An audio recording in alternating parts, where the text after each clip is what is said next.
নবম শ্রেণীর প্রিয় শিক্ষার্থী বন্ধুরা, আগামীকাল শনিবার তোমাদের ষান্মাসিক সামষ্টিক মূল্যায়নের ডিজিটাল প্রযুক্তি পরীক্ষা অনুষ্ঠিত হতে যাচ্ছে এবং আজকের দিনে ঠিক এই সন্ধ্যায় তোমাদের মনে সবচেয়ে বড় প্রশ্ন যেটি, সেটা হচ্ছে ডিজিটাল প্রযুক্তির প্রশ্ন দিয়েছি কিনা, আর যদি প্রশ্ন দিয়ে না থাকে কয়টার দিকে প্রশ্নটা পাবো, আর প্রশ্ন যদি প্রকাশ হয় সেটা আমরা অনলাইনে বিশেষ করে ফেসবুক বা ইউটিউবে গতকালকের পরীক্ষার মতো পাবো কিনা, এই প্রশ্নটা সবচেয়ে বেশি উত্থিত হচ্ছে তোমাদের মনে।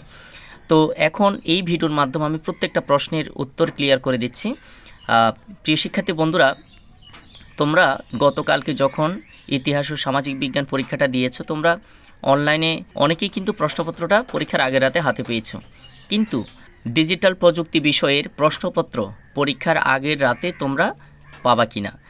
তো তোমাদের জন্য সুস্পষ্ট করে বলা, আসলে এখনও পর্যন্ত আমি যখন ভিডিওটা রেকর্ড করছি 6:30, এখনও পর্যন্ত প্রশ্নপত্র কিন্তু প্রকাশ হয়নি। এখনও পর্যন্ত এনসিটিভি প্রশ্নটা এখনও পর্যন্ত প্রকাশ করেনি, তবে এটা 7টা অথবা 7:30টার দিকে প্রকাশ করার কথা, কিন্তু প্রকাশ করলেও তোমরা নিশ্চিত থাকতে পারো অনলাইনে অর্থাৎ ইউটিউব এবং ফেসবুকে এবার ডিজিটাল প্রযুক্তির প্রশ্ন কিন্তু পাবলিশ হবে না। আমি আরেকবার বলছি, গতকালকে যে পরীক্ষাটা দিয়েছো তোমরা, সেখানে প্রশ্নপত্র আগের রাতে পেলেও ডিজিটাল প্রযুক্তির কোনো প্রশ্ন কিন্তু তোমরা আগের রাতে পাওয়ার কোনো পসিবিলিটি নেই।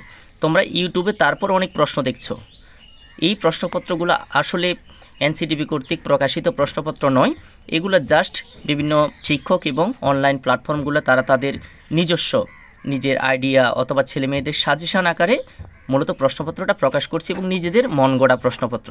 সেই ক্ষেত্রে তোমরা নিশ্চিত থাকতে পারো যে প্রশ্নপত্র প্রকাশ হওয়ার কোনো পসিবিলিটি নেই। এই কারণ ইতিপূর্বে গতকালকে মাধ্যমিক উচ্চ মাধ্যমিক শিক্ষা অধিদপ্তর কর্তৃক একটা সতর্কবার্তা জারি হয়েছে, যে বা যারা প্রশ্ন ফাঁসের সাথে সম্পৃক্ততা থাকবে তাদেরকে কিন্তু জবাবদিহিতার আওতায় আনা হবে। সো এক্ষেত্রে কোনো অনলাইন প্ল্যাটফর্মে কেউ আশা করি এত বড় রিস্ক নিতে যাবে না।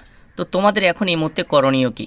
তোমাদের করণীয় হচ্ছে তোমরা এখনই এই মুহূর্ত থেকে পড়ার টেবিলে যাও, পড়তে বসো, আর অনলাইনে সময় নষ্ট না করাটাই সবচেয়ে বেস্ট। কারণ প্রশ্ন অনেকের কাছে অনেকের হাতে থাকলেও কেউ রিস্ক নিয়ে কখনো প্রশ্ন প্রকাশ করতে যাবে না, এক্ষেত্রে কোনো একটা জবাবদিহিতার আওতায় সে আসতে পারে।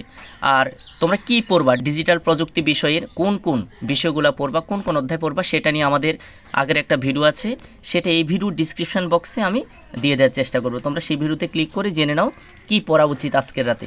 সকলে ভালো থাকো, সুস্থ থাকো, আল্লাহ হাফেজ।